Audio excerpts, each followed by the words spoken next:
Hello दोस्तों, एक बार फिर स्वागत है आपका जीएस हंट पे।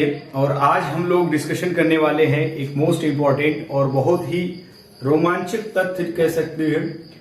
बहुत मर्तबा आपने सुना होगा कि बहुत सारे लोग ऐसे हैं जो ये कहते हैं कि जो भारतीय संविधान है, इस भारतीय संविधान सभा में गांधी जी नहीं थे और मोहम्मद अली जिन्ना नहीं थे। तो यहाँ पे ये एक बहुत बड़ा कंसर्न आता है कि गांधी जी वहां पे नहीं थे, लेकिन उसके बावजूद भी भारतीय संविधान पे गांधीवाद दिखता है। और बहुत सारे लोग ऐसे जो ये कहते हैं कि गांधी जी संविधान सभा में नहीं थे, इसकी वजह से भारतीय संविधान सभा में न होने की वजह से भारतीय संविधान गांधीवाद से दूर है। तो ये जो गांधीवाद से दूर को कॉन्सेप्ट है, इसे समझने की कोशिश करेंगे आज कि क्या वास्तविकता क्या है। कि गांधी जी संविधान सभा में नहीं थे तो क्या गांधी जी के विचारधारा वहां से कहीं नहीं दिखती, भारतीय संविधान पे उसका कोई इम्पैक्ट है या नहीं है। इस चीज को समझना हमारे लिए बहुत जरूरी है, क्योंकि बहुत मर्तबा आपका ये चीजें आपसे उम्मीद की जाती है कि इस तरीके की चीजें आपके माइंड्स में आती रहती है। और यूपीएससी से रिलेटेड आप कह सकते हैं कि इस तरीके के प्रश्न बनने की संभावना है। और साथ ही साथ आप ये कह सकते हैं कि जब कभी आप गांधीवाद को लिखते हैं ना, फिलॉसफी आप गांधी लिखते हैं, तो उसमें ये बहुत ज्यादा रिलेवेंट हो जाता है। तो आइए हम यहाँ पे समझने की कोशिश करते हैं कि किस तरीके से हम इस बात को कह सकते हैं कि गांधीवाद से दूर संविधान नहीं है। और जो लोग ये कहते हैं कि गांधीवाद से दूर संविधान है, तो उनका क्या तर्क है कि वो कहते हैं कि गांधी जी से जो है कि दूर है। तो सबसे पहले हम यही मानेंगे कि वो जब कहते हैं कि गांधीवाद से दूर है ना, तो गांधीवाद से दूर का मतलब ये हो गया कि गांधी जी संविधान सभा में नहीं थे। यानी एक तरीके से आप ये कह सकते हैं कि गांधी जी की विचारधारा संविधान में कहीं नहीं दिखती है। तो बस इस बेस पे कहते हैं कि जो संविधान सभा की जो कॉन्स्टिट्यूशनल असेंबली थी, उस संविधान सभा में ये गांधी जी सदस्य के रूप में नहीं थे। तो ये बहुत मोस्ट इंपॉर्टेंट है। दो पर्सनालिटी का नाम मैं लेता हूं यहाँ पे, एक आप गांधी के बारे में बताएं और एक जिन्ना के बारे में बताएं। ये दोनों ऐसे व्यक्ति थे जो बहुत ही अच्छे जानकार थे लॉ के, और दोनों बैरिस्टर थे, अच्छी जानकारी रखते थे, लेकिन उसके बावजूद भी ये संविधान सभा में नहीं थे। तो इधर आपको ये एक पीटी के पॉइंट ऑफ व्यू से इंपॉर्टेंट फैक्ट मिल गया कि गांधी जी क्या संविधान सभा के सदस्य थे या नहीं थे। तो आप बताओ, गांधी जी संविधान सभा के सदस्य नहीं थे। अब इधर आपको ये पता होना चाहिए कि गांधी जी जब संविधान सभा में नहीं थे, तो क्या गांधी जी की विचारधारा संविधान में वर्तमान समय में कहीं दिखती है क्या। तो ये एक बहुत मोस्ट इंपॉर्टेंट पॉइंट है, यही समझना है। जो लोग ये कहते हैं कि गांधी जी की विचारधारा नहीं मिलती है, तो बस यही कहते हैं कि गांधी जी संविधान सभा में नहीं थे, इसकी वजह से जो है कि गांधी जी की विचारधारा मिलेगी कहां से। ठीक, तो ये उनका एक तर्क है। बट यहाँ पे कुछ मोस्ट इंपॉर्टेंट पॉइंट आपको डीपीएसपी में मिलेगा, जहां से आपको पता लग जाएगा, यानी directive principle of state policy में ये बातें बिल्कुल स्पष्ट लिखी गई है। कुछ ऐसे आर्टिकल हैं जो राज्यों के लिए एक दिशा निर्देश का काम करती है कि राज्य जब कभी अपने यहाँ क्या करेंगे, पॉलिसी बनाएंगे। पॉलिसी का मतलब कोई भी नीति बनाएंगे, कोई भी योजना बनाएंगे, ठीक ना, और उसके बाद कोई भी लॉ का फॉर्मेशन करेंगे। इन सब सारी जगहों पे आपको क्या करना पड़ेगा, डीपीएसपी को ध्यान में रखना पड़ेगा। क्यों? क्योंकि आप यहाँ पे पढ़ते हैं कि जो डीपीएसपी होता है, ये डीपीएसपी जो है कि राज्यों के लिए दिशा निर्देश है। यानी जब कभी आप इस पे काम करोगे, तो इसका मतलब ये हुआ कि राज्य का जो वेलफेयर होगा वो कल्याणकारी होगा। यानी कल्याणकारी राज्य की स्थापना करने के लिए आपको करने की क्या जरूरत है, इस डीपीएसपी पे काम करने की जरूरत है। तो इनमें अगर आप पढ़ें, तो मैं यहाँ पे डिटेल आपको बता रहा हूं कि जो डीपीएसपी है, ये हमारे भारतीय संविधान में आयरलैंड से लिया गया है। कहां से लिया गया है? आयरलैंड से लिया गया है। और भारतीय संविधान का जो भाग है, उस भाग में आपका जो है कि एक भाग 4 मिलता है, इसमें आपका ये चीजें आ जाती है।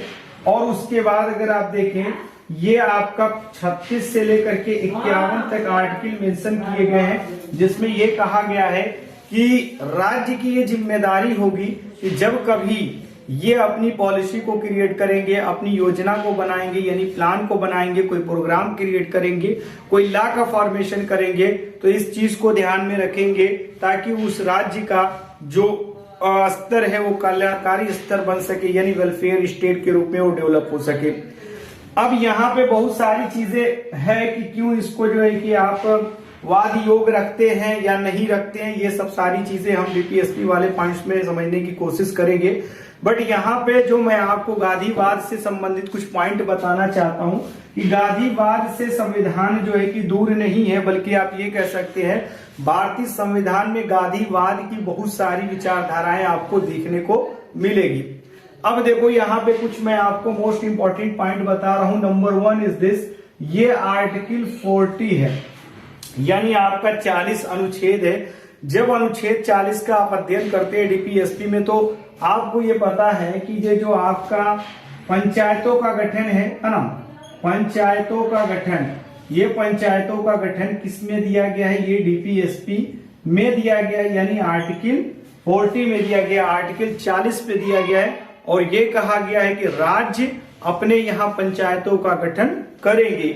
और यही वजह रही कि अपने भारत में इसको लेकर के आजादी के बाद से ही डेवलपमेंट शुरू हुई। यानी आप ये कह सकते हैं कि 1952 में हमने क्या क्रिएट किया, सामुदायिक, है ना, सामुदायिक विकास कार्यक्रम जो है कि स्टार्ट किया। फिर उसी के बाद यदि आप देखेंगे एक हमने बहुत मोस्ट इंपॉर्टेंट कमेटी क्रिएट की थी 1957 में, जिसको हमने नाम दिया था बलवंत राय मेहता कमेटी।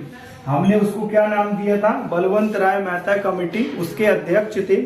और इन्होंने इस पे बहुत ही अच्छे तरीके से विचार विमर्श किया था, जो ये आपका सामुदायिक विकास कार्यक्रम था, इसकी विफलता पे।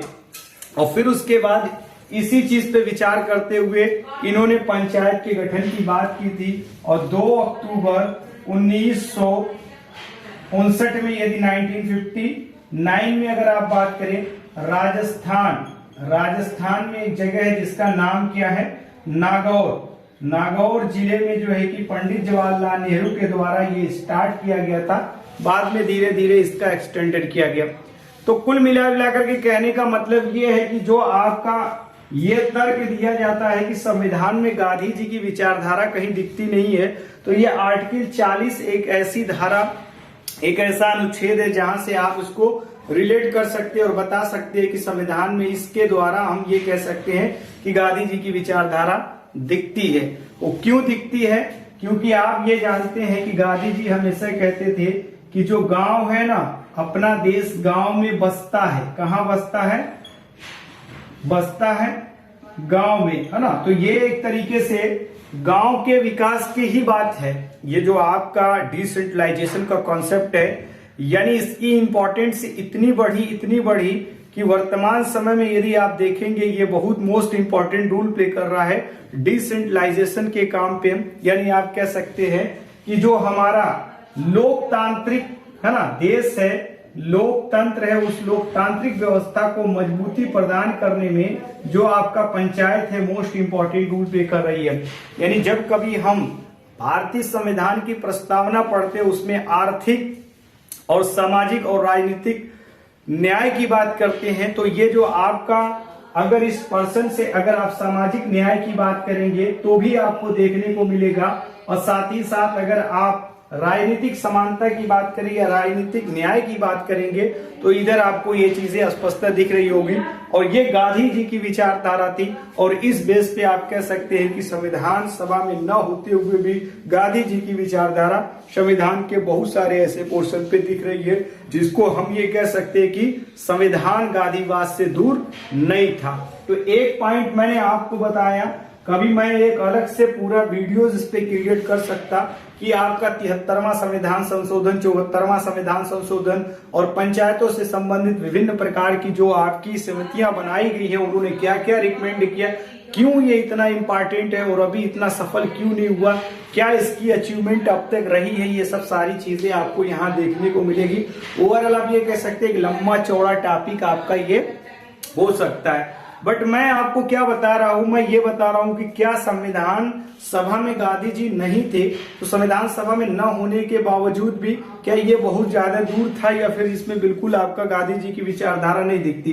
तो आप इस आर्टिकल का हवाला देते हुए कह सकते हैं गांधी जी तो हमेशा कहते थे कि हम ये चाहते हैं कि छोटे छोटे उद्योग का विकास हो। तो इधर वो भी आपका इसी में मिलेगा, डीपीएसपी में मिलेगा। गांधी जी हमेशा जो है कि मादक पदार्थों के जो है कि विपक्ष में होते थे, वो कहते थे ये चीजें नहीं अलाउड होनी चाहिए। और आप आर्टिकल 47 पढ़ेंगे तो आपको स्पष्ट पता लगेगा कि इसमें उस तरीके की बातें कही गई है कि राज्य अपने स्तर से क्या कर सकता है, इन सब मादक पदार्थों पे, अल्कोहल पे, शराब पे क्या कर सकता है, बंदी लगा सकता है, उसको जो है कि रिस्ट्रिक्शंस लगा सकता है उस पे, और उसको रोक सकता है।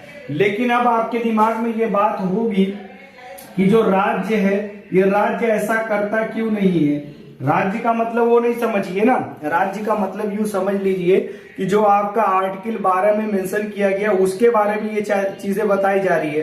तो अगर राज्य यहाँ पे बंद नहीं कर रहा है तो उसके पीछे उसका आर्थिक कारण है। उसका कौन सा कारण है? आर्थिक कारण है। अब ये आर्थिक कारण क्यों?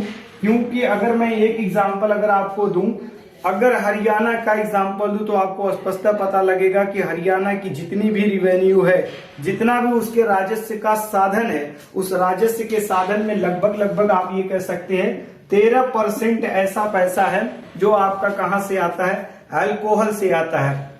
लॉकडाउन में अगर आप देखे होंगे सबसे पहले जो शॉप ओपन की गई थी यही की गई थी, क्योंकि आप ये जानते हैं ये जीएसटी से बाहर भी है ना, और उसके बाद इस पे आपका हाई लेवल का वैट लगाया जाता है, जिससे गवर्नमेंट को क्या होता है, अच्छा खासा पैसा मिलता है। इसलिए इसको पहले खोला गया था। और इधर भी आपका ये चीजें बिल्कुल स्पष्ट दिख रही है जो गांधीवाद से जुड़ी हुई है, यानी गांधी जी की विचारधारा से जुड़ा हुआ है कि आप अल्कोहल वगैरह को अलाउड नहीं करोगे। अभी आपका कुछ जगहों पे बंदी चल रही है, जैसे मैं अगर एग्जाम्पल की बात करूं, बिहार है, बिहार में आपका ये चीजें अलाउड नहीं है। सेम ऐसे ही अगर आप बात करेंगे तो गुजरात में भी ये चीजें अलाउड नहीं है। तो ये दो स्थान ऐसे हैं जहां पे आपका जो है कि बैन किया गया है, और यहाँ पे आपको इन्हीं आर्टिकल का प्रयोग किया गया है ताकि इसको हम बैन कर सके। ये भी आपका गांधीवाद से संबंधित है। सेम ऐसे ही पर्यावरण को लेकर के बात थी, है ना, पशुओं के वध से संबंधित बात थी। और 48 में जब आप इस चीज को पढ़ेंगे तो वो भी आपको स्पष्ट दिखेगी, जो गांधी जी की विचारधारा से संबंध रखती है, गांधीवाद से संबंधित है। इसलिए हम स्पष्ट कह सकते हैं कि गांधी जी संविधान सभा में नहीं थे, लेकिन उसके बावजूद भी गांधी जी की विचारधारा भारतीय संविधान के डीपीएसपी में भाग 4 में इन सब आर्टिकल से स्पष्ट होती है कि गांधीवाद से संविधान दूर नहीं है। तो आज के लिए बस इतना ही। बस मैं आपको थोड़ा सा कुछ पॉइंट्स बताया हूं। मैं समझता हूं कि आपने इस चीज को अच्छे तरीके से अंडरस्टैंड किया होगा कि क्या संविधान हमारा जो है वो गांधी जी की विचारधारा से दूर है, या फिर गांधी जी की विचारधारा से करीब है, या गांधी जी की विचारधारा वहां मिलती है।